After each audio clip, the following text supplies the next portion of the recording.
Welcome back to Backerscape. This is the crowdfunding roundup if you're looking for my takes on some of the best games that are either leaving or just came to crowdfunding. My name is Brian. You are watching Game Brigade. Thank you for joining us. So today we are going to be diving back into some of the new campaigns that are out, as well as the ones that are going to be ending this week. Now, we have talked about some of these games, of course, but I'm here to give you my final thoughts on them and whether or not I recommend backing or skipping or potentially picking them up at retail. So let's go ahead and go to the first one, which is actually kind of like board game adjacent. It's not actually a tabletop game, but this is the Awaken Realms Vault Heroes and Companions. So this campaign is featuring a few different things. First off, it's featuring dice that are part of Awaken Realms lineup. So you could get, let's see here, you have these ones right here. These are the Awaken Realms board game dice. These are for some of their better IP games that you might know. You have ISS Vanguard, Aetherfield's Tainted Grail, and Nemesis here. And effectively what these dice are, if you own one of these games, you could pick up one of these dice as a replacement to some of the game effects and roll them for more of a chaotic-like experience in the game. Might provide you with a reward if it rolls a certain way, or it might roll a negative and give you a worse consequence of doing so, making the game a little bit more challenging, but also giving you that risk-reward benefit. They all seem to play in that realm of the gameplay aspect, and they all, kind of have different themes based on the way the game is played. Those are the game board dice. They're also featuring miniature in this. So if you are a D&D enthusiast, or if you're looking for doing some sort of tabletop RPG, these are just miniatures that you can use to be able to get a bunch of miniatures for a pretty discounted price comparatively to buying individual miniature packs. But you have to also, like the artistic design here that Awaken Realms is going with. So you can see kind of the names here, the Dwarf Cleric, you got the Gnome Inventor, the Half-Orc Monk, and they actually have additional sculpts for some of the people. So for example, they have the Dragonborn Paladin, one of my favorites. You'll also see here there's a second miniature for the Dragonborn Paladin. So those are the miniatures. Then they also have these story dice. These story dice, I actually think this is kind of a cool idea, and I've seen this implemented within several different niche D&D or tabletop RPG groups or designers, where you want to give the DM a different way to interact with the party that's not just them having to come up with on the fly. You have some dice here that can roll. So for example, a dice to determine your downtime in ways you never imagined. So you can have them reading a book, going to the pub, going for a walk. Behavior, if you're interacting with an NPC. Well, how's my NPC going to be responding to you too? Are they going to be aggressive? Are they going to be stressful? So the DM will roll the dice. It'll tell you what it is, and you just kind of can go from there. It kind of helps you kind of trigger those emotions or those moments for the gameplay. You can see they have, emotions, perception, weather, reaction, changes. It's a whole bunch of them. They have the RPG Essential Pledge, which includes all the different types of miniatures. Not only do they have character miniatures, by the way, I didn't really talk about that. You've got the Heroes Pledge, which I showed, but you also have companions and the terrain. The terrain one is actually kind of cool. I was like, I like tabletop RPGs, and if there are aesthetics that you don't have that are kind of more unique, these could be kind of something cool to pick up. But again, it's all based on the type of games that you play and the aesthetic that you go for, and if you even use terrain miniatures in that. So this is from Awaken Realms, featuring their kind of niche side stuff that they've been doing. I do have their dice from their first campaign. Actually, I haven't opened them yet. They're still sitting over there, unfortunately, with all my other dice. So I wish I can give you a better idea of what they do, but hopefully this video gave you enough. So going to the first campaign, and this is actually going to be the only new campaign of the week. There's not a lot of stuff exciting right now that's on Kickstarter or GameFound that I felt was worth talking about. But here we have in Mythwind. This is the reprint and new content, and this is from Open Owl Studios. And we need to move over to this one for Kickstarter. So what is Mythwind? Well, I did an interview with actually Brendan over here at Open Owl Studios before this game went to Kickstarter the first time. So I already had a kind of a deep idea of what this game was and what you're looking at. Mythwind is a game that has no winners or losers. It's a game they call a cozy game, which takes on the vein of games like Animal Crossing or Stardew Valley, I believe. I've never played Stardew Valley, but I have played Animal Crossing. But an idea of a game where you're not playing the game to win, you're playing the game for the journey and the experiences that you get along the way. So how does that work? Well, they have several different characters that you are going to be picking from. These are all asymmetrical characters that do something completely different from anyone else. So you have the farmer, you have the crafter, you've got the merchant, and I believe the ranger. So each of these people, these characters, will have a separate type of mini game or thing that you're doing, and you're going to go through the life of this character, but there's no end. It's just doing things along the way. Now, there are elements of the game. There's some narrative campaign stuff that you can interact with, some adventure things that you may do as you go along. There's weather effects that can come in and affect how your town is being involved or affected. But effectively, this game is going to be asking you to pick a character. There's a complexity rating of each character, and you're going to do the things that character does on repeat, just continually. Now, I don't want to make that sound bad, and I feel like I'm kind of doing that, but I'll be honest with you, this game was hard for me to sell on for myself, because it doesn't seem like it's giving enough for me to be excited about this game. When I'm looking at some of these characters that have a complexity of 1, so I went too far. Look at the farmer, they have a complexity rating of 1. That to me is like, well, what am I going to be doing? What's going to make me want to play this game over and over and over through multiple sessions? It makes me a little nervous in that regard. Now, I wish, and I think maybe a smarter thing to do is have a character with some really deep interactions. What makes you keep playing these cozy games? It's usually because you're continually going for the next unlock, the paying off your mortgage, getting the bigger house, getting the items to fill your house. These are all things that I've done in Animal Crossing. There's got to be a hook, something that keeps you coming back. Yes, the mechanisms are okay, but like Animal Crossing doesn't have the greatest mechanisms. Like once you've done things in the intro, you're just fishing, you're digging up gold on the ground, and you're planting plants, and you're talking and running around doing nothing really. I mean, that's the game. But the progression, the goal setting thing is the reason that brings you back. So when they have these games that are like, okay, you're kind of confined to this element, and this is the thing you're going to do, it makes me sad. I wish, like, say the farmer had a much higher complexity rating, but you start off small. Like, yeah, you have a small farm. You can get a pig. And once you've learned how to get the pig, now you can get a chicken. And now once you got your chicken, now we can get a cow. And then we'll have old McDonald come over and help us out. Like, build up more complexity. Allow characters and people to come back for it. So that was my biggest complaint for Mythwind from the original campaign. Now, and also, the game was very much like, you're doing your thing, I'm doing my thing. Like, you're the ranger, I'm the farmer. We're playing in the same town, but I'm doing my thing. I really don't care what you're doing. And it doesn't really incentivize players to challenge themselves and do better, because the penalties for playing poorly or just not being efficient, there's no real consequence. It's just, well, it's a friendly game. It's not really meant to be played well, which is completely counterintuitive from how I am as a gamer. So we do have some new things here, though, in the reprint campaign. So let's take a look at them. One of them is the Friends and Family expansion. And this expansion basically is asking players, or allowing players, not asking players, but allowing players to have a little bit more interaction with one another. So let's say I'm the merchant, you're the farmer, and I can come over to you, as the video says in the opening video, and I could buy a strawberry from you. I'm not sure how the interaction works. I'm not sure how my currency affects you.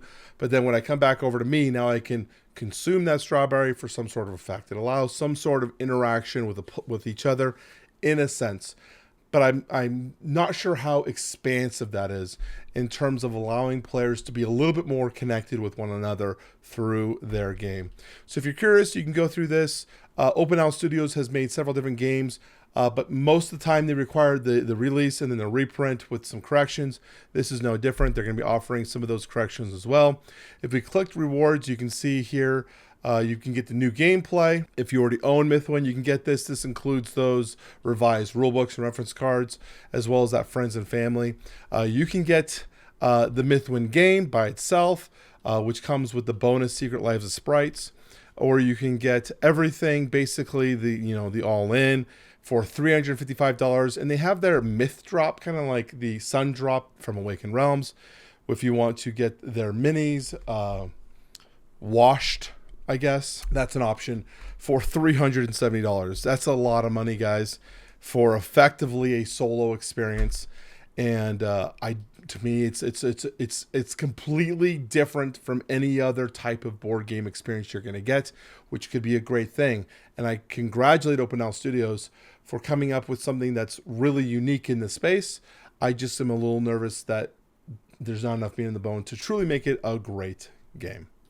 Okay, so we're going to come on over here to Super Boss Monster from Brotherwise Games. We talked about this one last time. I loved the box for Super Boss Monster. Effectively, this game, you are going to be building out a dungeon to incentivize the heroes to come in, where you are going to squash them and take their life essence. It's a cute little game, very much plays in nostalgia member berries of yesteryear, but this game is highly loved, and they're doing the super by giving more elements and powers for your players. What is new since we last talked about it? They're basically been just doing more stretch goals, more stuff in terms of their unlocks for the incentivization for backing this game. Now, this game does have stretch goals. I don't believe these are exclusive stretch goals to this game. So if you do not pick this game up at or Kickstarter, and you eventually pick this up at retail somewhere, you are able to get these not exclusive, but the stretch goals or the pack at another time. So if we go down here to the stretch goals, you can kind of see what's kind of included in this bundle pack, which is kind of the incentivizing point. Now, the other thing that they talk about, though, is if you are someone who's like, I want all of it, I want the big box. The big box is going to be harder to find at retail. This is not going to be covered by too many people. So if this is something you're looking for, if you want all the Boss Monster content, this might be something you're going to want to pledge. We can come down here to the reward section and see the boss. I think the boss is the big box. No. The final boss, I think it's this one right here. You can see it's $90.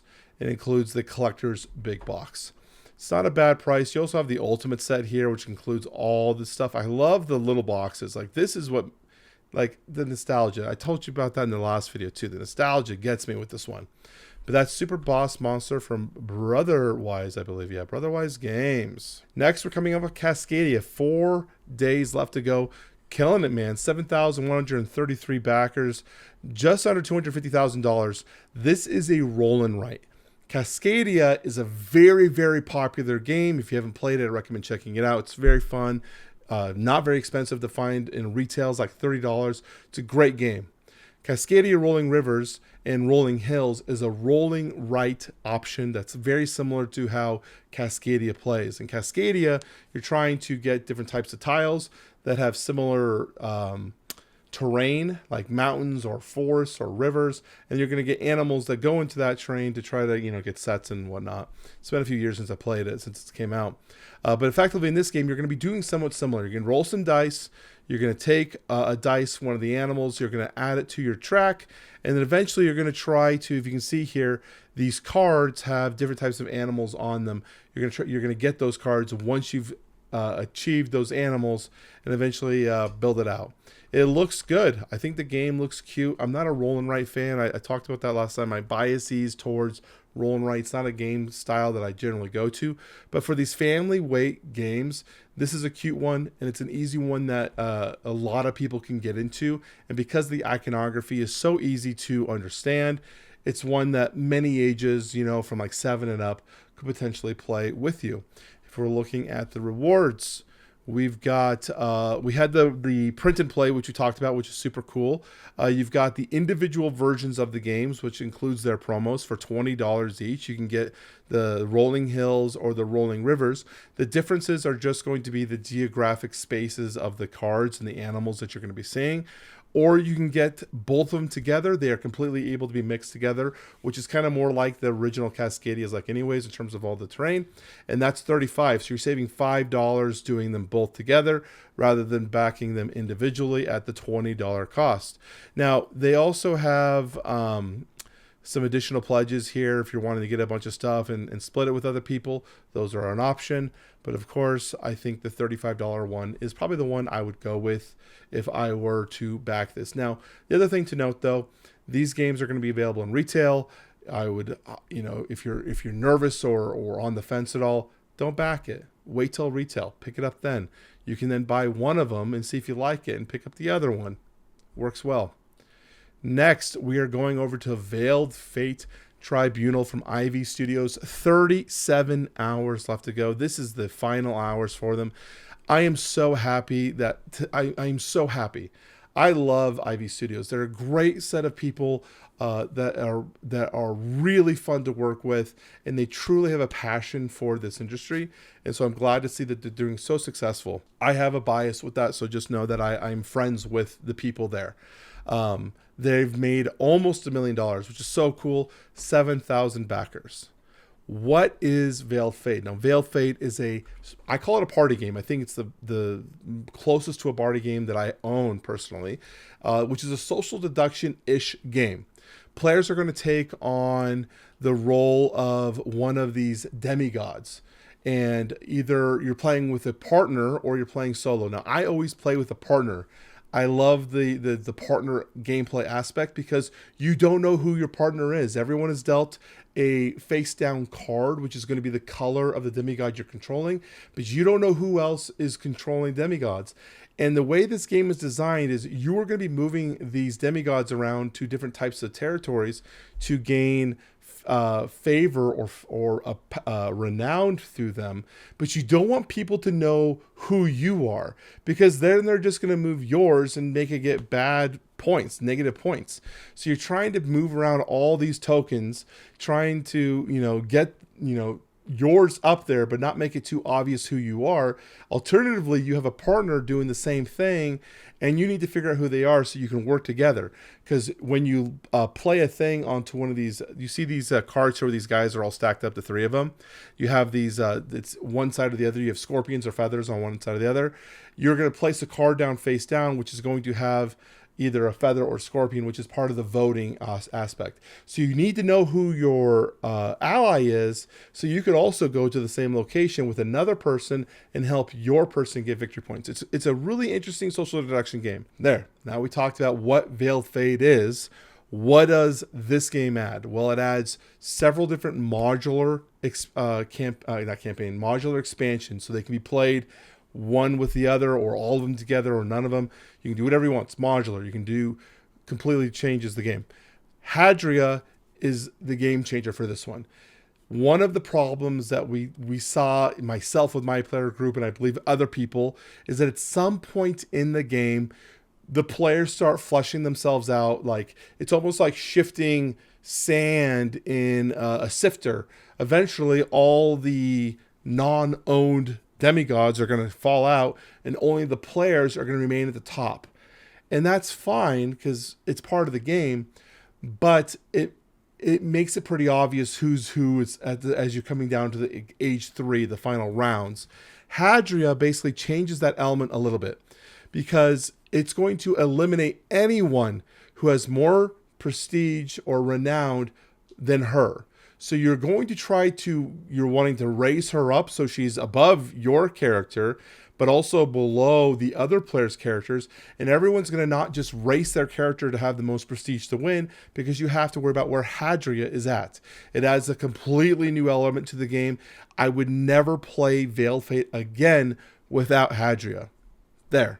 This expansion alone, if it was a mini expansion by itself, I would recommend it buying that. But we have some more options here in this Tribunal. You have the Celestials, which includes additional characters that you can be played to have different types of win conditions or affect the game, but only one person can be a Celestial. That's my only problem I have with this modular expansion, is because I think a lot of people want to play with some of them because they add a different gameplay element to the game. It's completely different what everyone else is doing, but only one person can do it. That's kind of sucky. But I get why they do it, because you can't have multiples of them, because then you're playing a completely different game. It makes no sense. The next thing is the Servants expansion. Super simple, super easy. I already talked about when you go to a town, you're either voting scorpions or you're voting feathers. The Servants basically do the same thing. They just double the amount of stuff effectively. Like the scorpion adds 2 scorpion votes to the city area that he's in, and so does the feathers. And then the blue guy just doubles rewards. If you got the blue guy on yours, whatever you got, if you got renowned or if you got smited, it's going to double those rewards. So that's what that one is. You have some more stuff. You've got the city, deluxe city here. This is just a completely non-gameplay related thing that looks cool, but you don't need this. I get it looks cool, but you don't need it. It's basically just a card holder for the city age cards and what's happening each round. You have the wood board add-on. This is cool. If you have the money and you like nice things, this is cool. I know, talking to Austin, who's one of the guys who's part of the Ivy Studios, the original campaign had the wood board, and they were like, it didn't sell as well as we thought during the campaign, but whatever.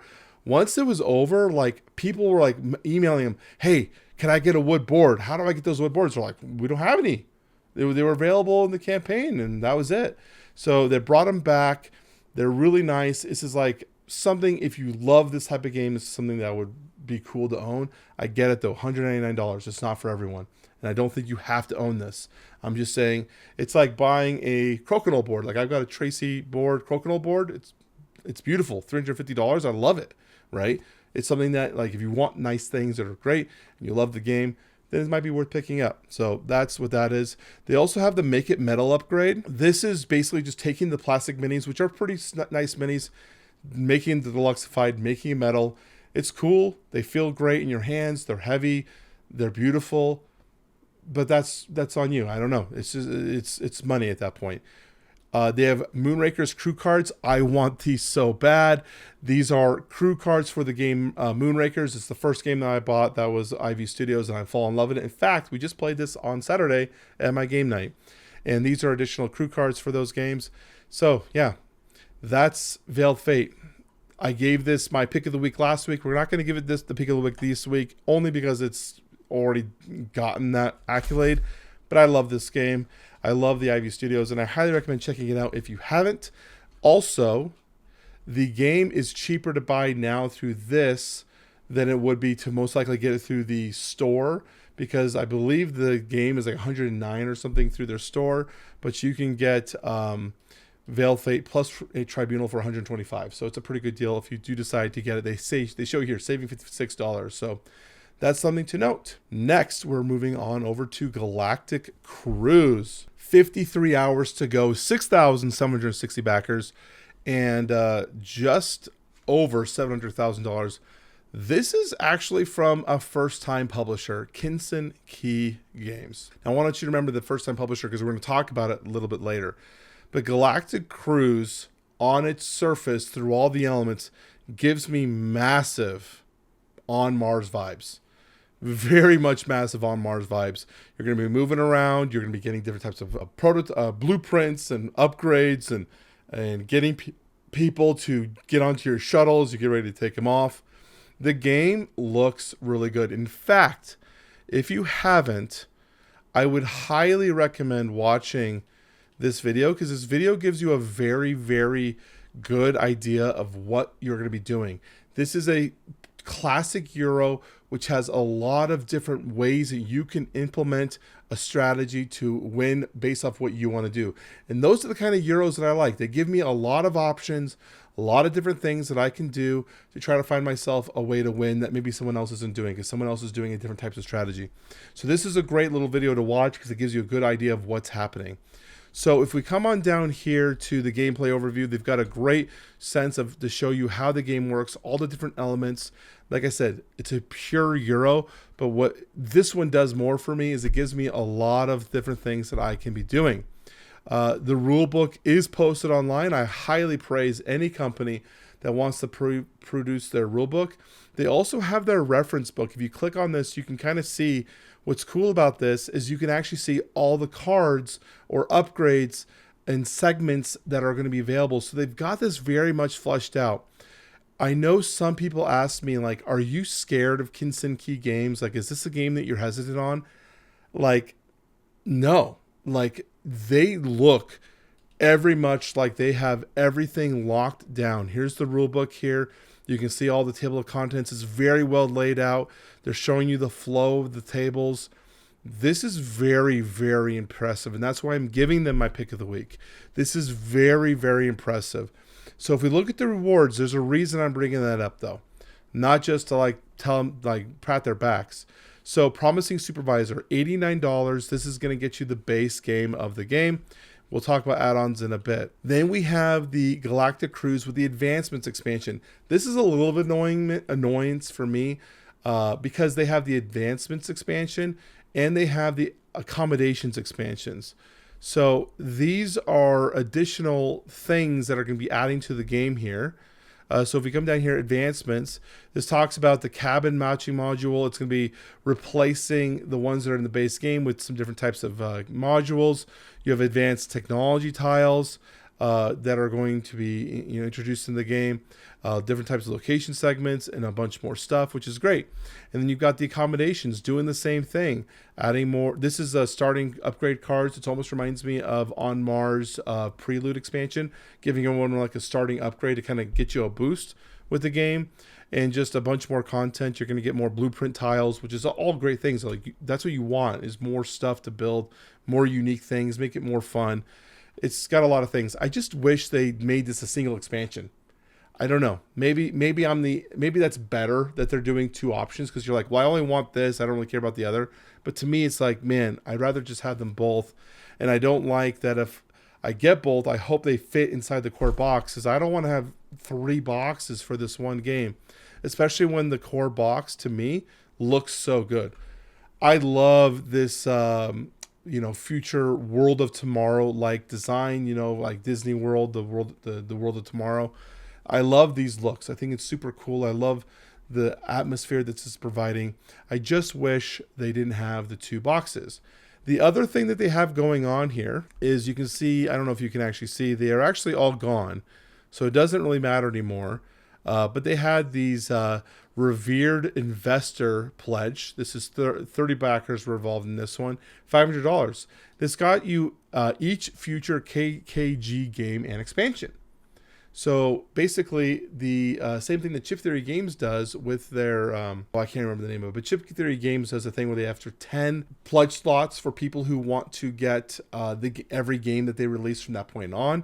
These guys are doing the same. They're offering 30, which is super cool. But it's from an unknown studio or an unknown brand, and what's the likelihood that they're going to continue making games in the future if this isn't as successful as maybe they thought? Yeah, I don't know. I can't say if this was a great deal, but I do think that KKG Games has done a very, very good job showing me that they have at least figured this game out. And then they have the $999, $1,000, 10 pledges here, same thing. But you get a prototype of the game. And I think it's crazy because the only difference is the prototype. And I've gotten so many prototypes, and I would never consider that being valued at $500. But usually I just give them away to people in the Discord and viewers, or my friends who played with me. Like, here you go. We don't need this anymore. You can have it if you want. So that's wild to me. $500 for a prototype. But anyways, yeah, Galactic Cruise. This is going to be the pick of the week for this week. We're going to be finishing up here. We got All Play now. This is the River Valley Glassworks. 3 days left to go. They're killing it too. $500,000, 5,000 backers. And this is the one where you're basically going to be doing kind of like that Azul gameplay I talked about. You are going to be collecting these different types of glass from the river, adding them to your little tableau section here. And you're trying to collect like sets, like either multiples of the same color, or going wide and having a bunch of different types of colors along your track. So it's kind of a cute game. You can see here that kind of an example. This person's going to collect these items and add them to their tableau. And once someone has reached, I believe, like 18 or so different types of glass pieces added, the game ends, and whoever has the most points wins. It's a very, very family weight game. It looks cute, and I like the components and how this is designed. I think this would be a good game to pick up, but I personally would rather be waiting for maybe a retail version of this game, just because the weight and the complexity of this game. I don't want to invest too much in it. But if you look at the rewards here, you can see that you can get this game if you're looking for it at $90, which is the massive deluxe edition box. But they'll have this available for the retail price of $40. So that is the River Valley Glassworks. We are coming up to the final two. We have RoboQuest Arena BattleBots. And I just kept saying like BattleBots. I don't know. I felt like when I did this video last time, I just kept calling this game a different game. Wise Wizard Games. This game is highly touted. People love this game. You're basically going to be picking a bot, putting it on the arena, and you're going to try to defeat your opponents by collecting different types of rewards for dealing damage to them until you win the game. It's a very, very family weight game, but they've done a good job of adding a complexity to this. And I look at this game and I look at other games of a similar genre like Thunder Road Vendetta, and I'm like, this game looks better to me. It looks like more fun, more interactive, better aesthetic overall. I'd recommend this one. The only thing, I didn't click a Game Found button. The only thing that I don't care for is that it can get very, very expensive. Like the all-in tier for $329, guys, that is so much money for this game that is relatively light. When I checked it on BGG last time, it was like 2.2 or something. It's like a light medium game, medium light game. It's very, very light, and I have a hard time dropping $300 on a game that is so rules light. But again, maybe that's something that you're looking for. So this is one that I'm skipping. It's not one that I need to invest into getting, nor do I feel like it fits a niche in my collection personally. But I do know that people would enjoy this one. The final game we're going to be taking a look at is Requiem Downfall of Magic, and this is from Ludus Magna Studios. Now, last time we talked about this game, I was very hard on this game because it's from LMS. 4 days left to go, by the way, 1,800 backers, $300,000. Not as big in numbers as I know that they're hoping for a project like this. Yeah, I was hard on this one, but that's because I just have a personal thing with LMS that it's not like like I said in the video, it shouldn't hold you from backing it. And I do like the overall aesthetic appeal for this game. Like, it looks good. I like the way the characters are designed. The minis are incredible. The art direction is really cool. And I like the narrative campaign elements that they're adding to this game comparatively to other campaign games that have come out as of late. The combat has been kind of talked about in the last few updates. They've kind of gone over kind of like how the combat works. And I think it's kind of important to understand, like, what are the mechanics that you're doing, and is it interesting for you? The first thing they're talking about here, you can't really see it very well. Let's kind of do that for now. You can't see it very well, but they're talking about how to add variety to the game, they are going to be having multiple types of enemies that share the same miniature. So when you face one of these types of enemies, you're going to draw a card, and then you're going to place a removable whatever these things are called. I can't remember what they're on. Little clips on the bottom of the units that match the color up here in the top right corner of the card, and that will dictate that this enemy does these certain abilities, and other cards will have different abilities. I like that because there's times where you play games and you're fighting a skeleton archer, and they are the same skeletal archer that you're always fighting, and it gets kind of boring. So I like that they're going to be adding some variety. Other than that, we have the combat. So this is a dice-driven combat system. You are going to be rolling these black dice and these white dice. You're going to be rolling the opponent's black dice and their white dice. Basically, one is the defense and the other one's the attack dice. So you're going to roll those dice and you're going to compare results. As the player, you have two options. So let's looking at this example here.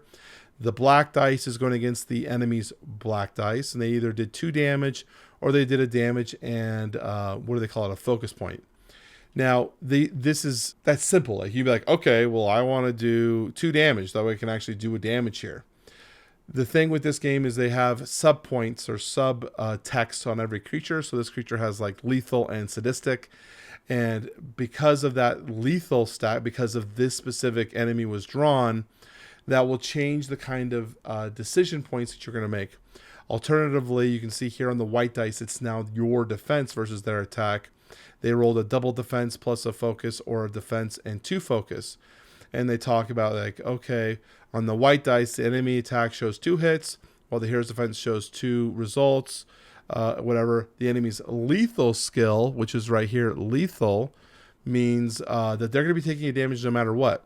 So even if they parry all the, it says like the enemy's lethal skill will make the choice easy. Lethal allows the enemy to inflict 1 wound, even if all the heroes parried all the results. So, well, it doesn't matter if I'm going to parry all of them, so I might as well get more focus points. It's still kind of a basic system, though.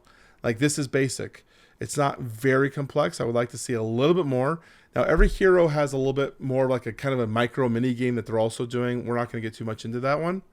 But there is a little bit more elements to just rolling the dice. But it is a little bit, you know, light in that regard. Now, the other thing that they have that's with this one that's kind of cool to talk about is you have the Nemesis. These are kind of like the bosses that you're going to be fighting in each chapter.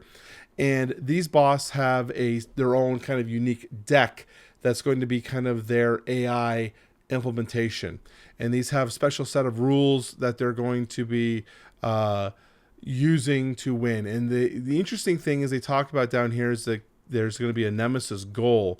Thanks to the chapter book of the challenge against the Nemesis, you'll be basically there's going to be somewhere in here talks about it where there's going to be a secret goal that this Nemesis is trying to achieve. And as the deck is drawn, either it's going to attach additional conditions or requirements to a continuing tribe of things that are making it more difficult, or it's going to be a card that's going to be discarded because it's going to further it to its goal. And you as players can eventually try to guess what it is kind of by the AI of the element it's doing.